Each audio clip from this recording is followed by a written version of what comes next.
Traveling the Vortex.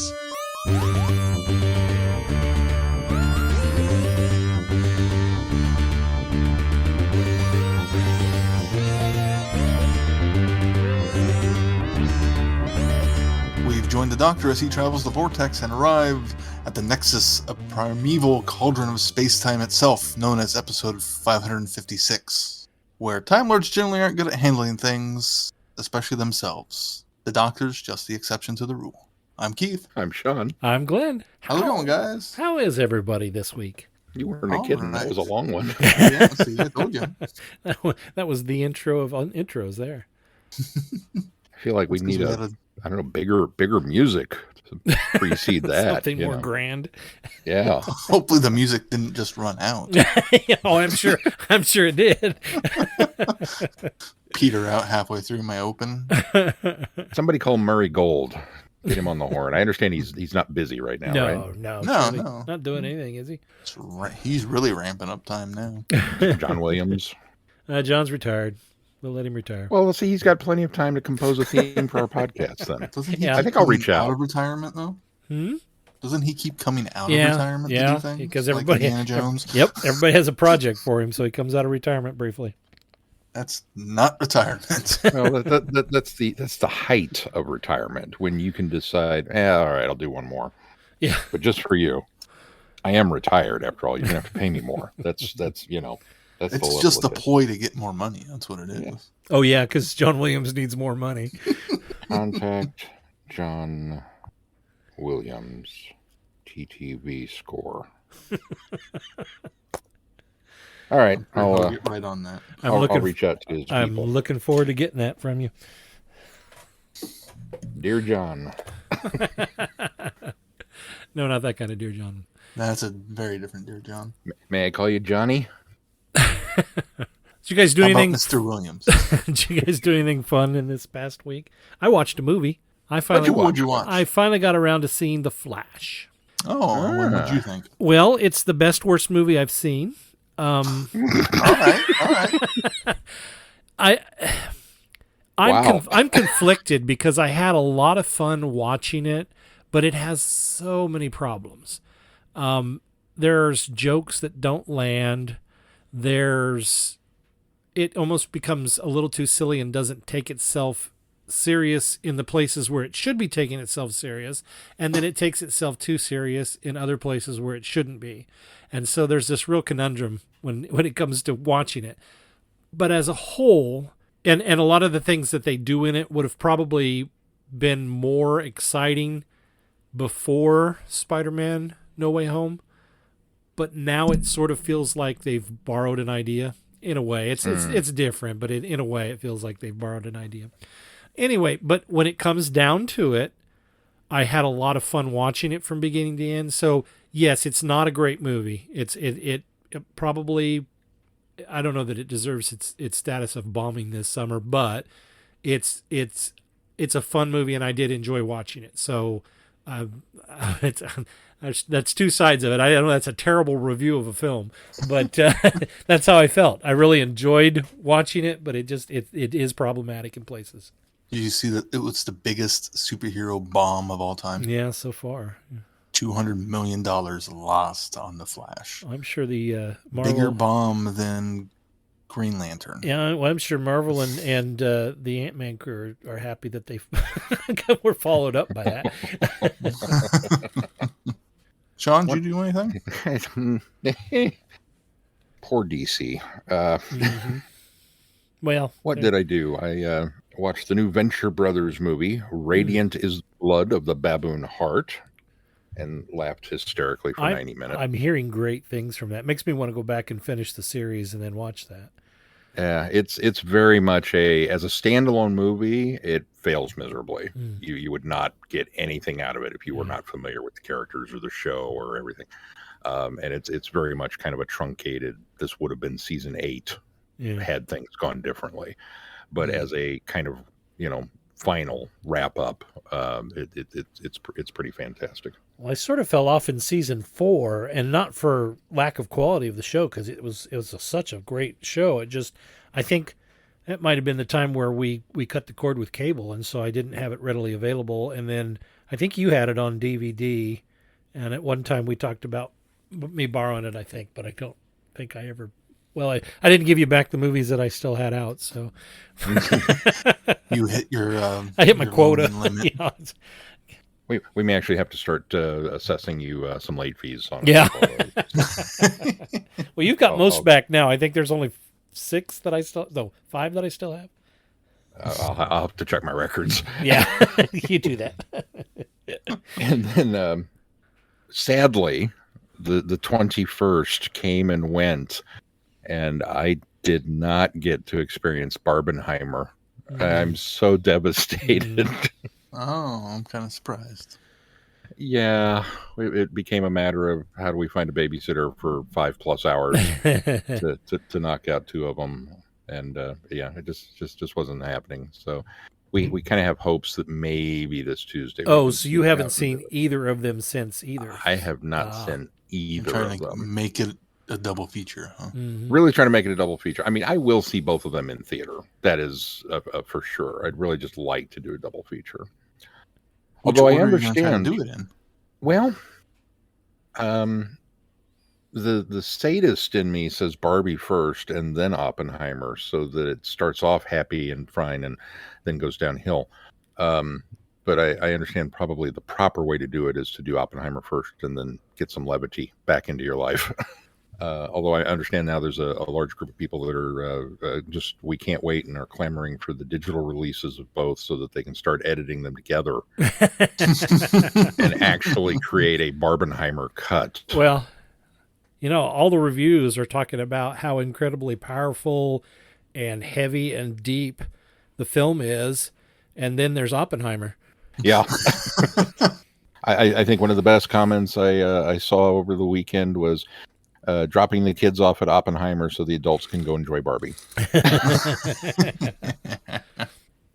Just my luck, the big cultural event of the year, and I missed it. So I'm a little heartbroken. Keith, what about you? I've not watched anything. I've finished a book very recently called The House on the Cerulean Sea. Is that how you say that? The color Cerulean. It was fantastic. It was really good. By TJ. Oh, I just lost his last name. Same guy who wrote Under the Whispering Door, which I reviewed not that long ago. I think I remember you mentioning that one, that it was good. Yeah, and it was. This is very much the same tone. TJ Klune is the author, but this one is about. It's a magical world, but all the fantasy quote unquote creatures have to either be registered or the children wind up often in orphanages, and you follow along with an inspector for this company or this agency who goes and makes sure these orphanages are an okay standard and taking care of the children and everything, and he gets sent off on this very high, very classified mission, and it changes his life. It's so good. It's sounds predictable. Like a great concept.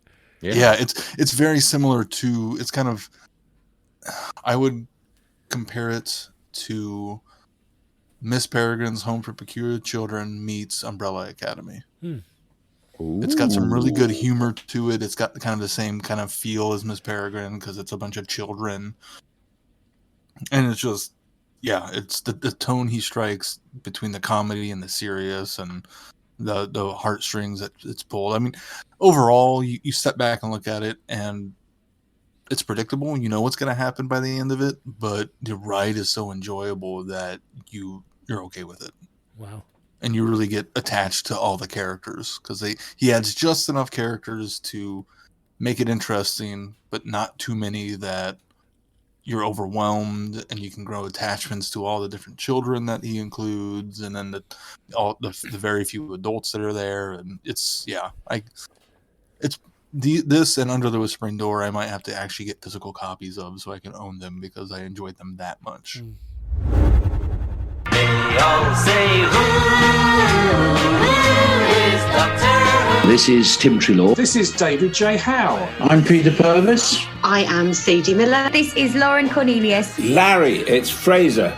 For all things in the Doctor Who collecting world and beyond, the Doctor Who Collectors Podcast. I'm Larry Van Mersbergen, your host, and I've been collecting for 42 years. You're listening to Traveling the Vortex on the Direction Point Podcast Network. I also listened to a couple of Big Finish audios, one of which I'm going to do as a something new 2-minute review. The other one I'm going to mention real quick, I did listen to The Lost Stories Return of the Cybermen, which was released a couple years ago. And it was good. I really liked it. It varies enough from the Revenge of the Cybermen that it's the trappings are familiar and a lot of the same plot points are very similar, but there's enough differences and they made enough changes from Gary Davis's script for Revenge that it is you get to a certain point and it's starkly different. And to some extent I need to go back and revisit Revenge now that I've listened to Return. I think I kind of like Return better. I don't know if that's how blasphemous that could be, but I think the story is just simpler. They don't try to add too much extra stuff in it. And listening to some bonus features, it sounds like that's part of what Philip Hinchcliffe had an issue with, was the fact that he thought the story was a little too simple. Yeah. And I think the story being simple works more in its favor than he gives it credit for. And the motivations behind the Cybermen, I don't know if it's the rewriting that was done for the Big Finish audio, but it's a lot clearer why they're doing what they're doing to Nerva and what their ultimate goal is with Nerva, more so than it is with Revenge of the Cybermen. That's not even your 2-minute review. That's not even my 2-minute review because it was not new. It was a couple years ago. My something new 2-minute review, before I listened to Return of the Cybermen, I listened to Lost Stories Daleks Genesis of Terror. It's enjoyable. It's good. It's just very short. And the reason it's very short is it's only episode 1. They only took the original treatment and script that Terry Nation wrote up for episode 1 of Genesis of the Daleks, which is what he was presenting to say, okay, here's what the story could be. And it's not that drastically different from my memory. The Doctor is a little different because he was written more in line with John Pertwee. But how they kind of get into the situation and how he gets convinced to go to Skaro is a little different, and they add some nice little Big Finish, forward-looking retroactive things to it. But it's an interesting listen, but it wasn't enough of a departure from the original, from the TV story, that I felt like it was wholly warranted. Glenn, you might get more out of it than I did, just because it's Daleks, and it has been a couple years since I've watched Genesis of the Daleks. More interesting was probably the hour-long interview with Philip Hinchcliffe in the bonus features. And that was going back and him looking at a whole bunch of stuff and how he went about, how he approached, his time on the show. Well, that'd be interesting. Yeah, that if nothing else, listening to that is totally worth it. And because it's only they do their Big Finish thing for the first episode, and then the rest they still give you the other 5 parts, but it's just somebody narrating the adventure from that point forward, which is literally beat for beat the exact same of what the actual TV story was. Right. Really? Had I known all of that going in, I might have liked it maybe more, but going in expecting Lost Story, Daleks Genesis of Terror, or the original Genesis of the Daleks, I was disappointed. All right, well, thanks for that. We appreciate the review. You are invited on an adventure across all of time and space, in a completely random order. It's the Police Box in the Junkyard podcast. Jump in the TARDIS with your hosts, Eric Gulbranson, Asad Kheshki, and Matthew Kressel. Explore Doctor Who TV stories, audio adventures, and books, both novels and non-fiction. The Police Box in the Junkyard podcast. It's the entire Whoniverse. On Shuffle. The Police Box in the Junkyard podcast is a member of the Direction Point Network and is available about once a month wherever you find your podcasts. You are listening to Traveling the Vortex.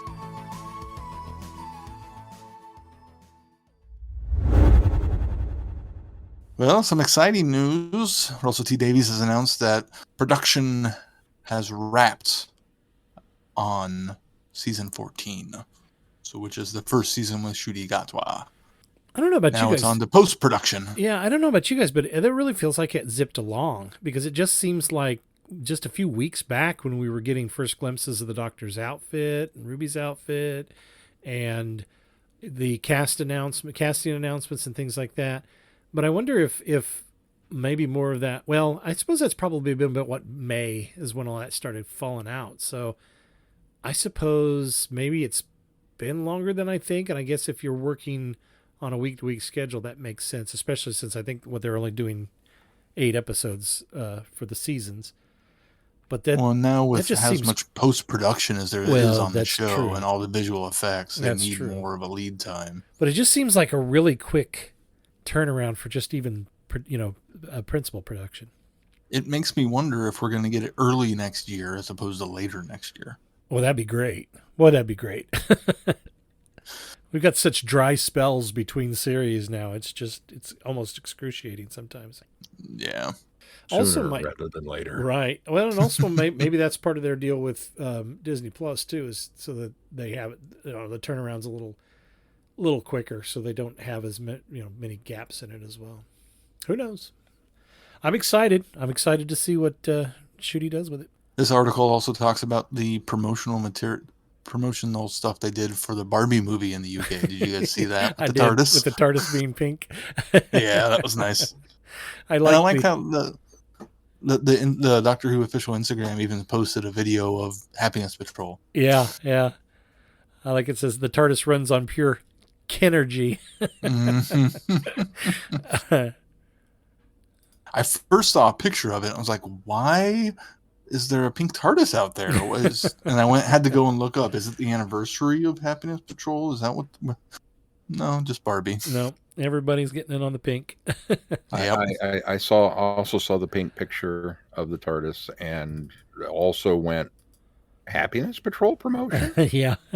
Really? Or sequel? Are they announcing a Happiness Patrol sequel in the next season? I mean, seems like an odd flex, but okay. Yeah, I can get behind that. And then, I don't know, a couple days later, I heard something about Barbie promotions were everywhere. And I went, oh, I'll bet that's what it was. But I never actually went back and looked because you guys know me. I like to be surprised with things. So Right. And of course, Ncuti is in the Barbie movie. Yes. This is also true. I also had forgotten that part. I had actually forgotten that until over the weekend. We were talking about how many people were in this film, and I was like, oh, yeah, and I knew Ncuti was in it because I remember several months back hearing that. But then suddenly it reminded me of that, and then they started naming off like 2 or 3 people. I was like, well, I had no idea they were even in it, so a lot of big names in it. What's next? Oh, Target has announced novelizations for the 2023 specials, The Star Beast, Wild Blue Yonder, and The Giggle. Yay! I haven't even gotten around to reading the novelizations for all the other new stuff that they've done. I think the only one that I've read of the new stuff so far is Twice Upon a Time, which I think I read a few Christmases ago. This is the 50th year Target has been publishing Doctor Who books. Isn't that crazy?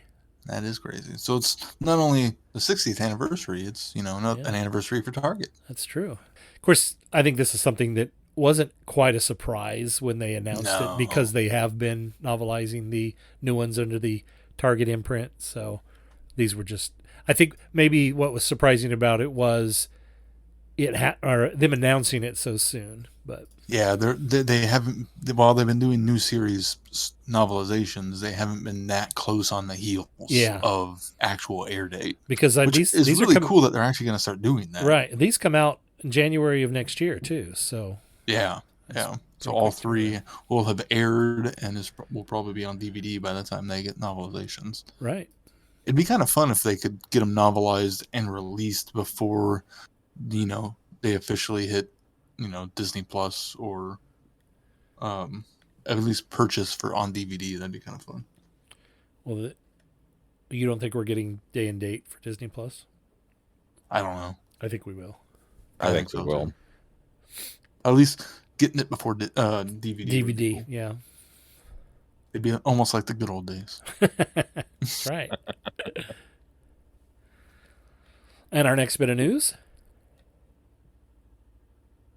Well, speaking of DVDs, Season 20, or Peter Davison Season 2, is getting a Blu-ray release. Yay! Did you guys watch the trailer for this? I did not get a chance. You didn't? I watched most of the trailer for this and then got called I tried away. to load it and watch it, and the children were not cooperating, and then I forgot to go back and watch it. Yeah, Janet Fielding and Nissa. Why does this actress, Sarah Sutton, why does that actress's name always escape me every time? Reuniting as Tegan and Nissa. In a way, I don't want to spoil anything for anybody that hasn't seen it but it does. I will spoil that it has kind of a kin to Flair, so or at least the snake element to it. But I thought it was a really neat and kind of an unusual way. The way that they've done these in the past have always been these kind of nostalgic, and this still has airs of this, but sort of that nostalgic. Fun reunion type, with the Doctor or with us as viewers with the companions, sometimes when they're just the only one that's featured. And this one kind of does it in a little different way, which in the spirit of Snake Dance and Kinda, really kind of, it makes sense the way they did it. And I thought it was really cool and very clever the way they've done the trailer. But what do you guys think of another edition, a 40th anniversary edition of the Five Doctors? Well, I think that's all right because, we had the. It still have the original edition. We also had the special edition. Are they going to fix the effects? We had the original. Then we had the special edition, and then we had the 25th anniversary edition. Was that or 30th anniversary 25th. edition? 25th. I think it was 25th. Okay, 25th anniversary edition. So are they going to fix the effects? You mean fix the ones that they ruined, or yeah? No, they're just updating those ruined effects. Oh, they're updating the ruined ones. Updated special effects, Dolby Atmos and surround sound, plus an all new exclusive commentary. But updating the special effects. If the time scoop is not a flat, black triangle, I'm not interested. I think updating updating the special effects could be you can still see the originals, but you can't on the discs that we have as well already. But I think if they update the original effect but still use the spirit of the black triangle, I think maybe they could tweak that and make it look cooler, but still have kind of that same and keep faithful to that look or that design. This is true. The little swirly vortex thing, I have to agree. It's kind of it's just nice try, just not there. Yeah. Yeah. Yeah. Some of these bonus features look fantastic. Like, look who's driving. Join Peter Davison, Janet Fielding, and Sarah Sutton on a hilarious European road trip. I'm down. Listen to Davison and Fielding fight the whole time. And Sarah Sutton sat in the back seat uncomfortable. Yep. I'm down for it. Down for it. And something called Once Upon a Time Lord, a rare U.S. documentary from the 1980s. Yeah, I saw that. That was kind of interesting. That's something that I think I've heard about, but I had never seen any clips or anything from it. So that would be cool. And then finally, a Time Lord. I'll have to look that up. That sounds familiar. And then finally, BBC and Doctor Who revealed the design of the 14th Doctor's sonic screwdriver. What'd you guys and think? had it available for purchase as a toy at San Diego Comic-Con, What'd you guys think? as well as having a replica. I kind of like that it invokes a lot of the style and design of all of the screwdrivers in New Who. I like that it has a little bit of Davison, a little bit of Capaldi, has a little bit of Tennant, it has a little bit of Smith, it has a little bit of, well, yeah, Eccleston's obviously was the same as Tennant's, but I like how it kind of has those, but then it has its own unique style as well. I really like the cracked texture on the handle. I think that's kind of neat. And I didn't know this, but the guy that designed this, he's a huge fan. It was a total honor for him to do it. And I read today that on the little part that flicks the screwdriver on, in Gallifreyan there is his son's name. Oh, that's cool. Yeah, so I thought that was pretty neat little piece. But yeah, I guess this guy was enamored, and they allowed him to be the one to present it to Tennant on the day of shooting. So I thought that was kind of cool Oh, too. that's cool. Yeah. It's very much 10 and 11's baby. Yeah, Whatever. rightfully so, since it's Tennant returning to the role. I Yeah, think, so. yeah. And looking at it closer, I can see what you're talking about for Capaldi's. I think it's more in the tip. Second one. Yeah. The blue little crystal almost Yeah. thing that he had in his. I think it's one that he barely got to use. Right. I think from there up, I think is kind of reminds me of Capaldi's. Yeah. Obviously not the Sonic shades. Yeah, right. I like the shades. Yeah. Kind of miss the shades. I'm kind of surprised that they're giving. I know, they destroyed the Sonic in the comic, but I'm kind of surprised they're giving the 14th Doctor his own screwdriver for 3 stories. Unless it's going to be inherited by the 15th, and the 15th isn't going to get his own design. And I don't see that. that's happening. the case. I feel like they should have almost held it back, avoided Sonic usage in the 3 specials, and unveiled it as truly as the 15th Doctor's. I can see that point, but I also concede the fact that it's the 60th anniversary of Doctor Who, and the Sonic's been there for the majority of that. So I think it was fitting that it's there. Although, Well, they do need to have merchandise to market. Well, yeah, right. Ding.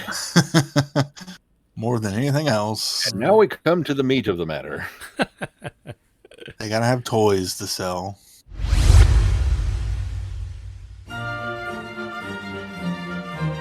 We are going on a journey, a very long journey, through the world of the Target novelizations in publication order. Every week, we are looking at a new book, talking about Terrence Dicks, Malcolm Hulke, and all our Doctor Who novelization friends. Whatever you do, keep turning the pages.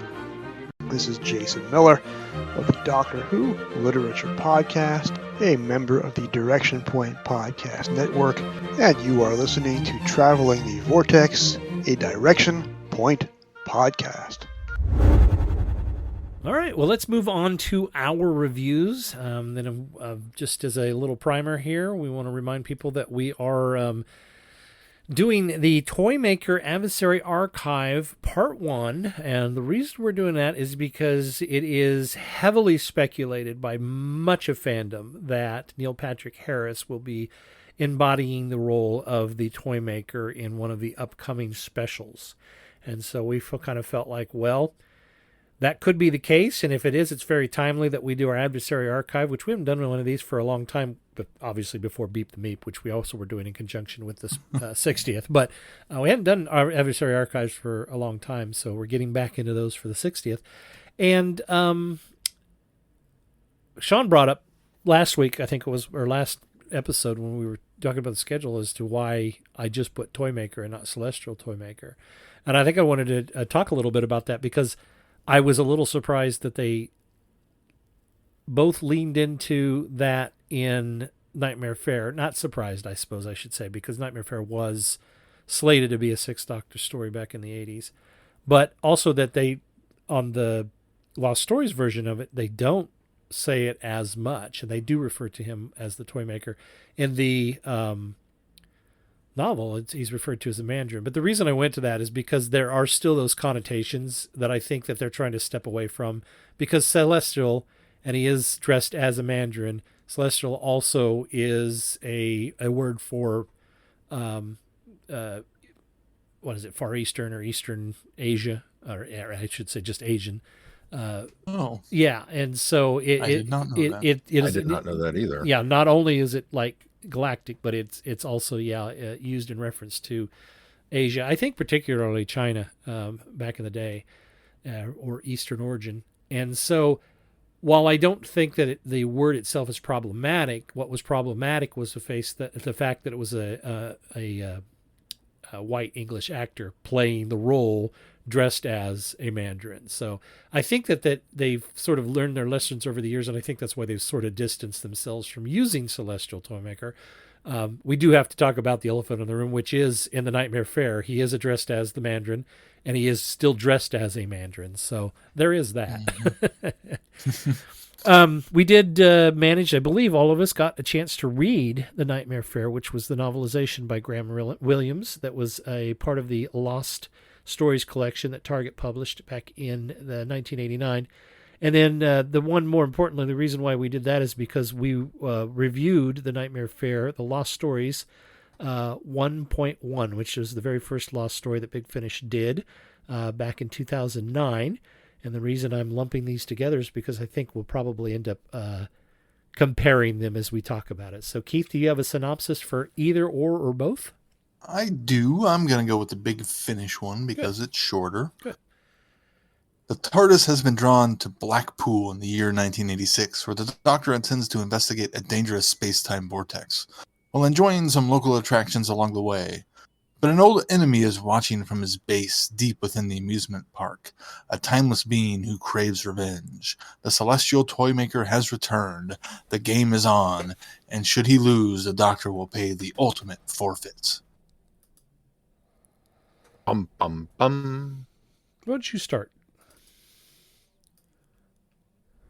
The open of this is just a sheer delight. I kind of feel like I would very much like the Sixth Doctor and Perry to go on vacation and ride the rides and eat the cotton candy and not get into an adventure. I had so much fun just listening to them banter and, scream with delight at roller coasters and listen to the Sixth Doctor talk with disdain about something that was initially his idea. It just, Perry rolling her eyes, like even it's an audio, but you totally get that was it. And so all of that I thought was great. And then the Toymaker shows up, and it just kind of, I hate to say this, but it just kind of becomes another poorly written Sixth Doctor TV episode where nothing is really resolved by the end of it. Ding, ding, ding, ding. You hit the nail on the head. You get a prize. Pick from these stuffed animals I have mounted on the wall here. I want the panda. Here's the panda, sir. The panda in the chair. That's the one I want.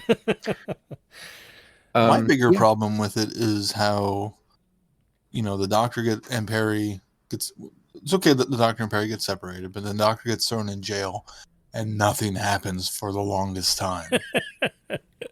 Just absolutely nothing. And he's doing his techno wizardry in the background to do his thing to take down the Toymaker. But I'm here for the Sixth Doctor and the Toymaker to go toe to toe with their fantastic voices and their soliloquies that they do, and they barely get to do it. Mm-hmm. They barely get to go tete-a-tete. And even in the book, yeah, the novelization I feel does a little better job than the audio does. The audio feels like he's in that prison cell forever. Yeah. And nothing happens. And then even when he gets out, it feels like everyone else is down there forever doing nothing.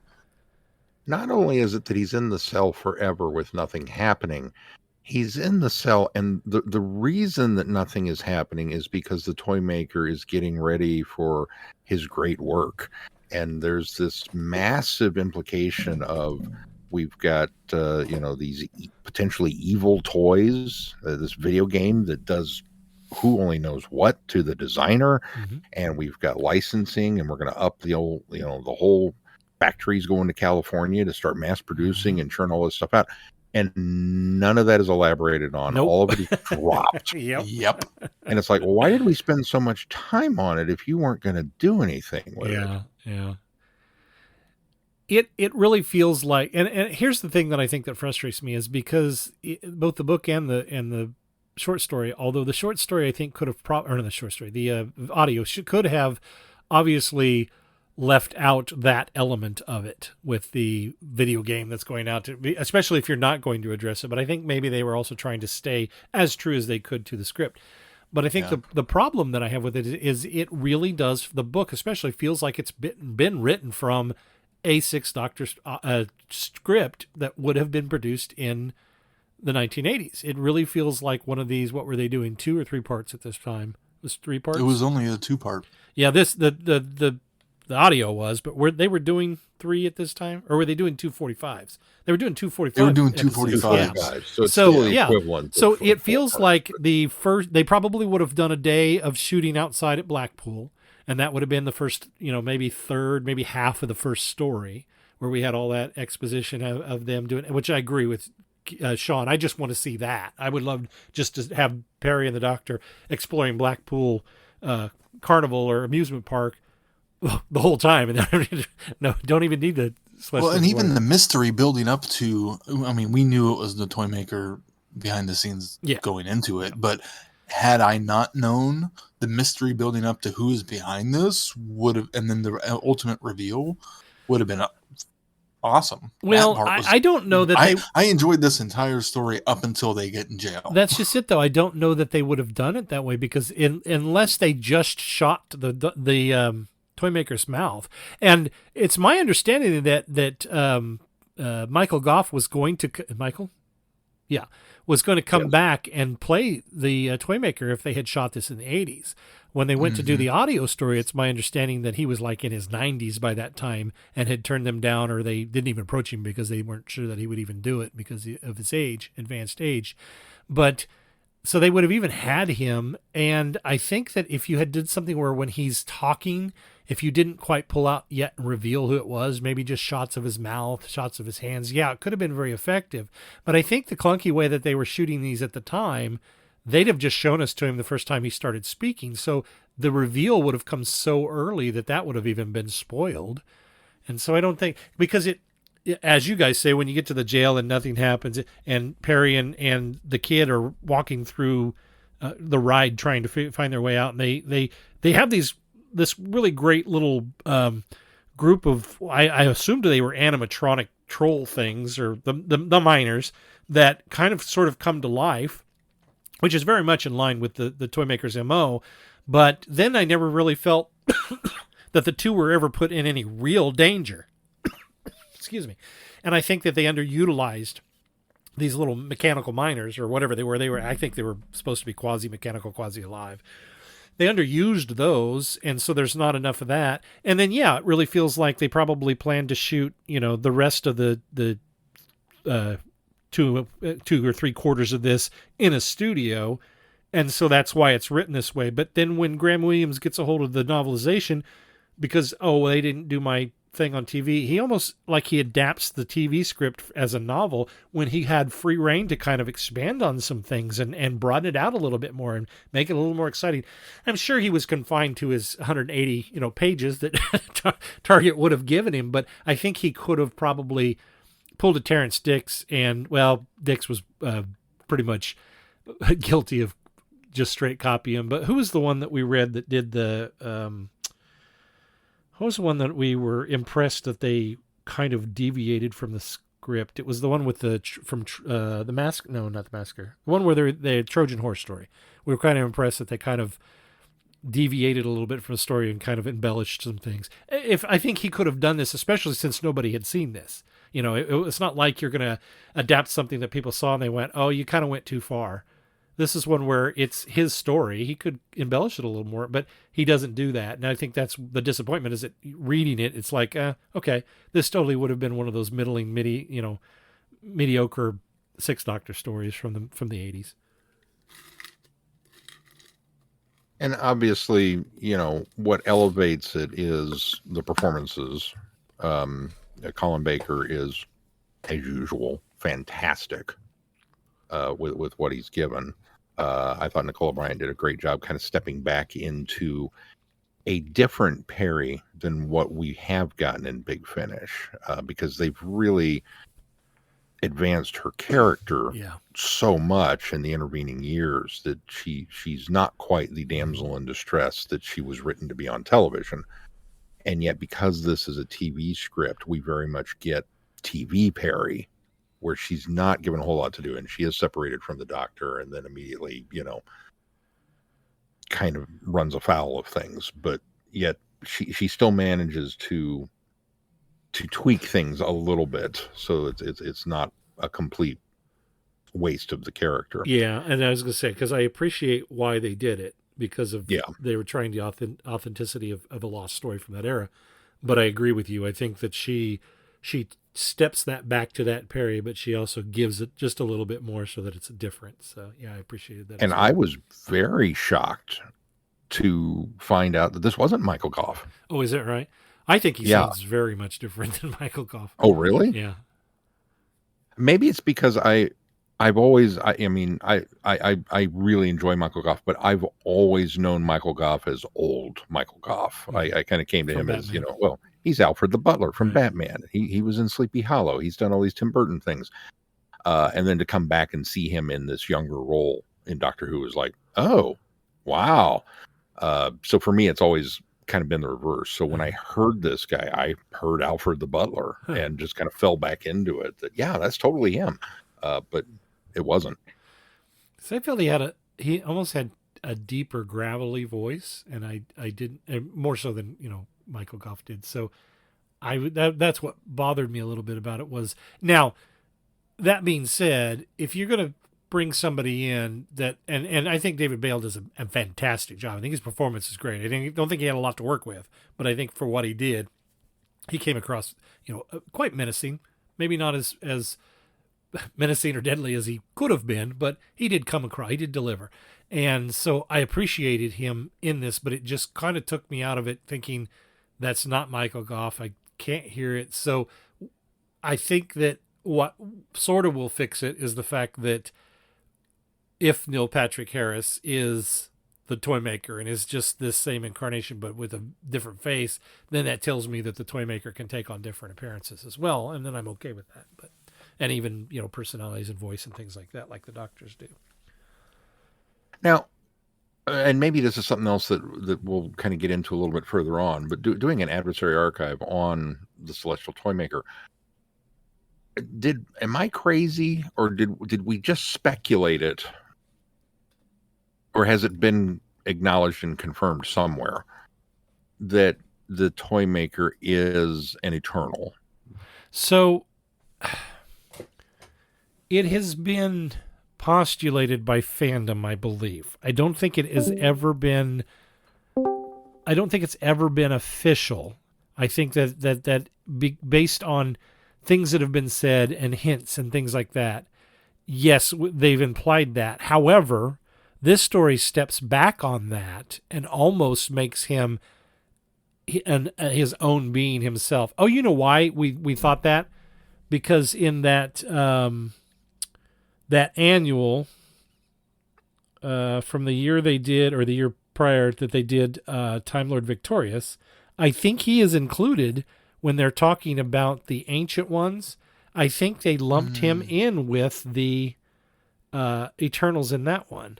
So I guess technically it has been official, but this sort of steps it back and makes it almost feel like he's an entity on his own from a different dimension or a different universe even. That's one of the things I did appreciate about this was the exploration, even though the Doctor kind of jumps to conclusions on his own without any kind of confirmation. But the exploration of the Toymaker's backstory, I thought was an interesting part of it. Yeah. Yeah, it was definitely a cool backstory, and I don't know, I suppose my headcanon has maybe room for both, that shades of them are true, because I really do kind of like the idea. And I could have sworn it was further back than that, like when we actually reviewed Enlightenment. Or maybe it was when we reviewed the Toymaker.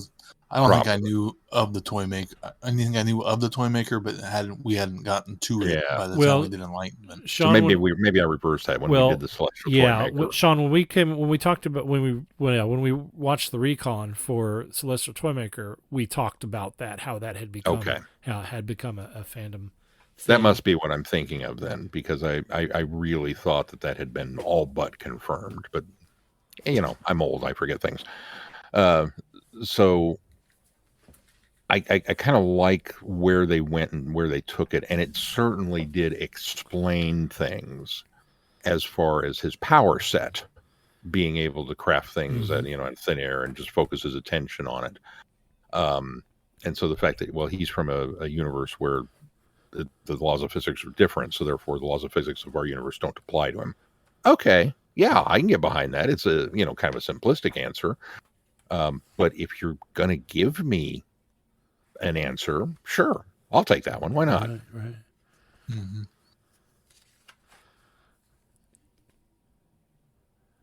Okay. And I liked also the fact that in that backstory, he still wasn't sure.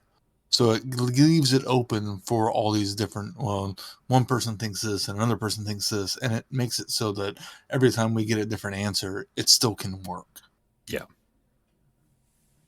I just wish there had been more to it. Again, it was like, this is a cool setup, but the execution left something to be desired. I've pulled that annual I was talking about, and it does not equate the Toymaker in that little section that it talks about the Eternals. So that was not, at least there they don't canonize it.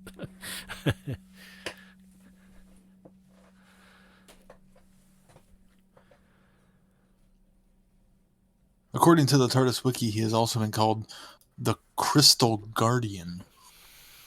Oh, right. He's been equated to the Black Guardians and the White Guardian as well. Yeah, he's been considered a Guardian as well.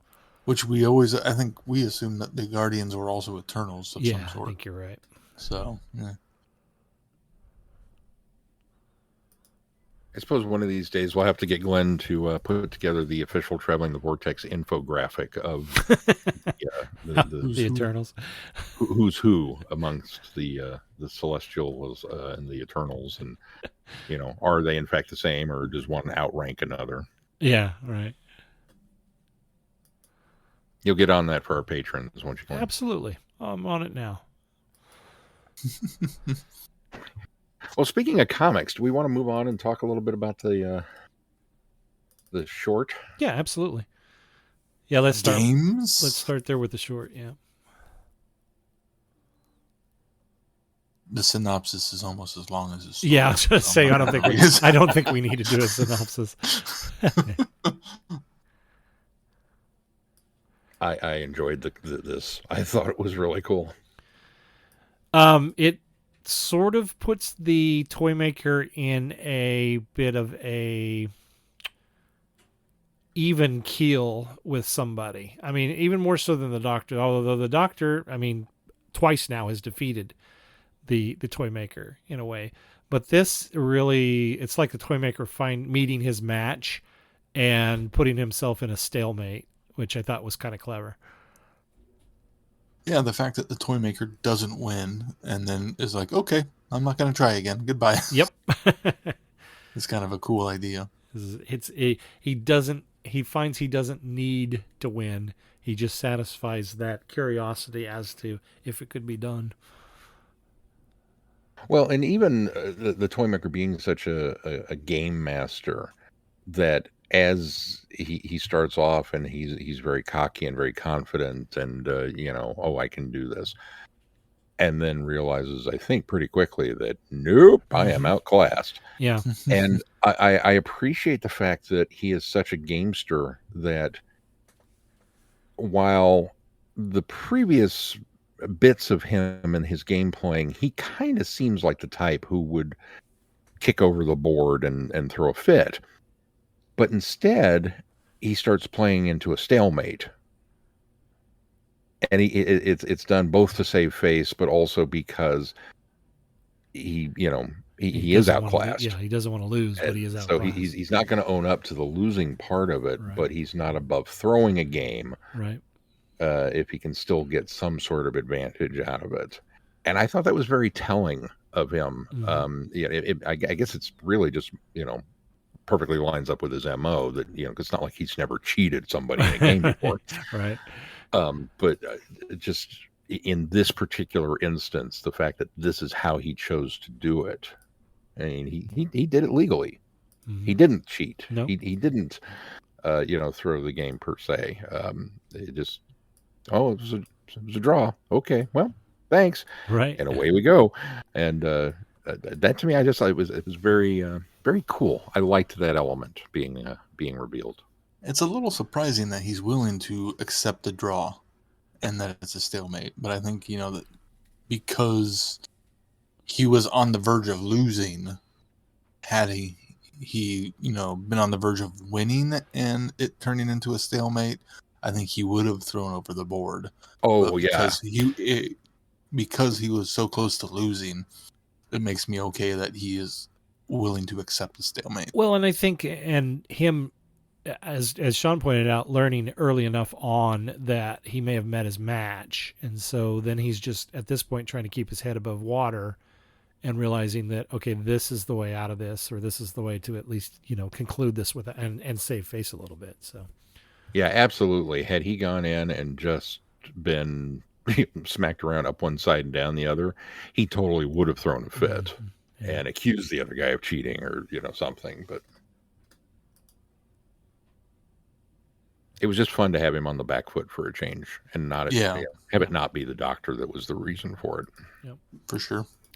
Anybody looking for this one, if you can get a hold of Doctor Who Magazine 192, published in October, released in October of 1992. That's where you can find this short story by Warwick Gray. Well, should we move on to the comic now, which is called The Greatest Gamble? This is or also the Toymaker Comes to America. Setting up shop before the Nightmare Fair. Right. Which I didn't realize until looking at this. It's written by John Peel. Oh, it is. I didn't realize that either. I'll be darned.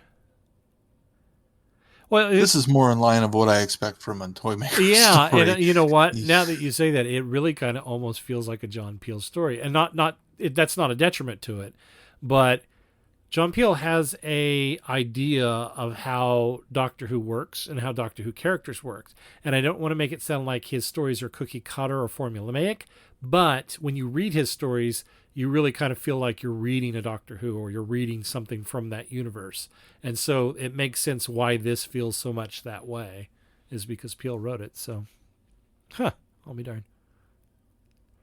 Yeah, there's definitely, that's not, I don't look at that as a slight at all. There's definitely a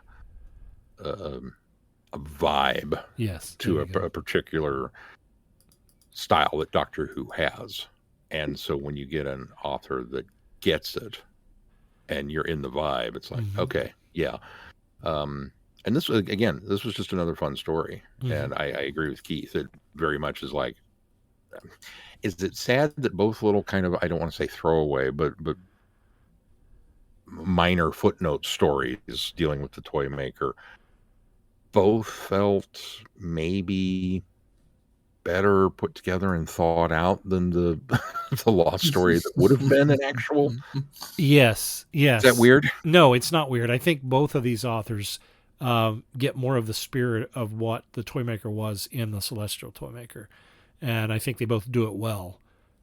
So yeah, no, I agree. I completely see what you mean. I mean, just it almost feels Yeah. like I'm sorry, who wrote the Nightmare Fair? Warwick. I just had it pulled up here. Warwick Gray. Who wrote the TV the script? Oh, Sorry. I'm sorry. I don't know. It's not Malcolm. No, I don't think it's. We'll see. Nightmare Fair was Graham Williams, but the Graham original, Williams. but the original Celestial Toymaker or this one. Yeah, no, this one. Okay, Graham yeah. So Graham Williams. I just couldn't think. Nightmare Fair. Yeah. Nightmare Fair. Okay, so I this is going to sound terribly disparaging, and I don't mean to, but the way Nightmare Fair reads, it almost comes across as a journeyman writer assigned to write Doctor Who and given the Celestial Toymaker and said, "Here, go do something with this," and just was like, eh. It just didn't quite have the same passion for it as they should. Mhm. Does that make sense? It just, I can only imagine that being, a Who writer and getting the chance to, Glenn, we want you to write a Dalek episode. There should be a level of joy in the writing, and there isn't in this. It's like, Glenn, go write a Slitheen episode. Oh, That's Lord. kind of the equivalent of what this feels like. It just the characters just do not come across with any level of joy to them. Mhm. Once at least on the Toymaker side, and that to me is just surprising that these kind of little offshoot, quote unquote, non-canon stories are way better.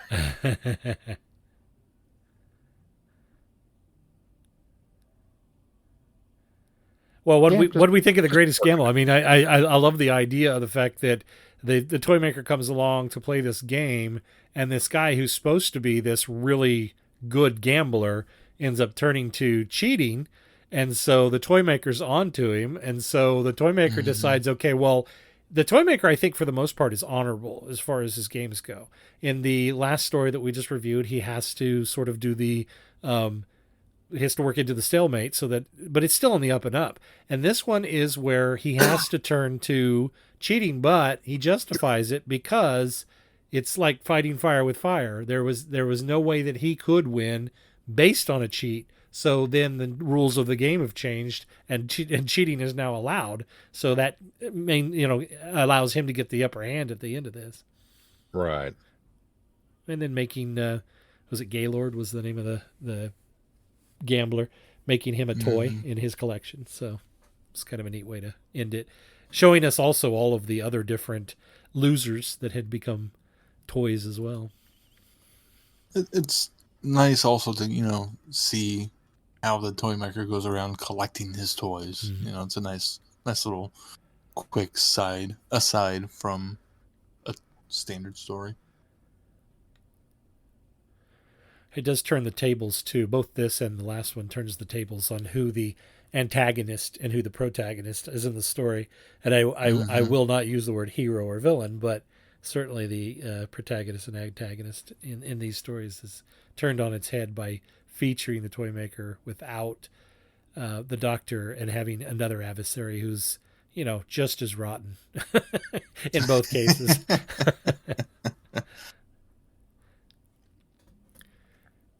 And enjoyable. If you wanted to run this one down, this is even older. This was in Doctor Who magazine 56 in September of 1981. It was reprinted in Marvel's Doctor Who comics as a standalone story. And I believe that issue was, I had it here and now I can't find it. Oh, issue 20. So back in 1984 when they reprinted these in Marvel Comics. So there you go. That is our first part of our Adversary Archive on the Toymaker. We'll get into this. We won't get into the schedule because we're only going to talk so much about the schedule this week. But later on down the road, and then in the coming months, we do plan to do another Toymaker Adversary Archive ahead of presumably the Toymaker's appearance in one of the Doctor Who specials. Hello, fellow time travelers, and welcome to the Doctor Who Target Book Club podcast, the only podcast to discuss, in story order, all the Doctor Who novelizations. My name is Tony Whitt, and every 2 weeks or so, I'm joined by a 2 to 3 person discussion panel, including our so-called expert who's been a Who fan since 1979. That would be me. We also get the views of intermediate, casual, and novice fans who either have never seen the show or who have never read these books until these podcasts, including Dalton Hughes and Alison Fitz-Seyfried. You can find us on iTunes, Stitcher, Spotify, or wherever you find good podcasts, or even ones like ours. You're listening to Traveling the Vortex, a Direction Point podcast.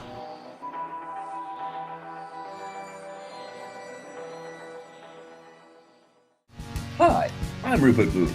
I am known as Paul Ferry. And my name is Barry Williams. Together, we host Time Ram. Time Ram's a cruel mistress. It's a random number generator. That also. We roll a number from 1 to 13, and that's our doctor. Then 1 to 300 for the story, and then we ram them together. Even if it doesn't make sense. Cruel, I tell you. Time Ram. Putting the wrong doctors in the wrong stories, so you don't have to. You're listening to Traveling the Vortex.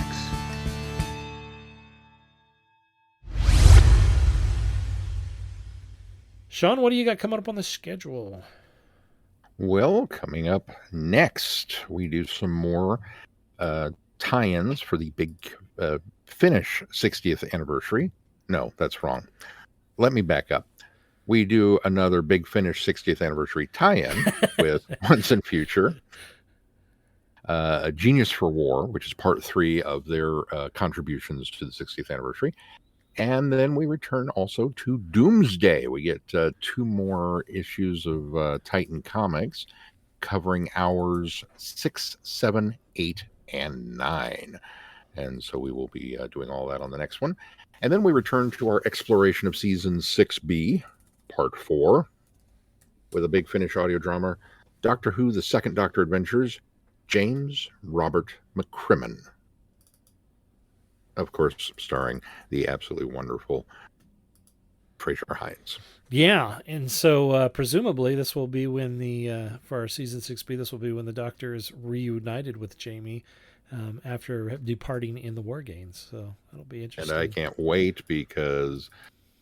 You say Second Doctor, I say Jamie. Yep. That's true. That's true. That's going to be a lot of fun to listen to. There are no TP. All right. Well, you, of course, can find us at travelingthevortex.com. If you get any value out of this podcast, please consider putting some value back into it. You can do that by clicking on our Patreon link and support us. Even as little as $1 will get you all of the fun things that we're doing up there. Sean just hosted another trivia quiz for us. So we've done 6 of those so far, and number 6 is up there on the feeds. So be sure, Patreon listeners, to listen to that and let us know how you did on the trivia quiz. And then, of course, if you want to join, like I said, just as little as $1 in order to unlock the access to those fun things we're doing. Sean's got another Star Trek coming up that he's going to do. It's one of his side trip projects that he's been embarking on, reviewing the various seasons of Star Trek through the years. And then I do have some more comic adventures that I've been going through with the First Doctor that will be going up there soon as well. And I think Keith is on deck for quiz number 7. So look for those in the future. Yep. Also consider giving us a 5-star review wherever you subscribe to the podcast. That goes a long ways to bumping us up on a lot of these podcast aggregators, gets our name out there, gets people familiar with us and more people listening. So if you can help us out there, we appreciate it. And of course, you can join on the conversations on our listeners forum on Facebook. You can also find us on Twitter, and we are on TikTok. Just search Traveling the Vortex on all of those avenues. Anything else we need to touch on in this episode? If not, until next time, I'm Glenn. I'm Sean. I'm Keith. Cheers. Good night, everybody. Be seeing you. Thanks for listening. You have been listening to Traveling the Vortex. Doctor Who and all of its associated programs are owned and trademarked by the BBC. No infringement is intended or implied. Direction point! Direction point! A Doctor Who podcast network.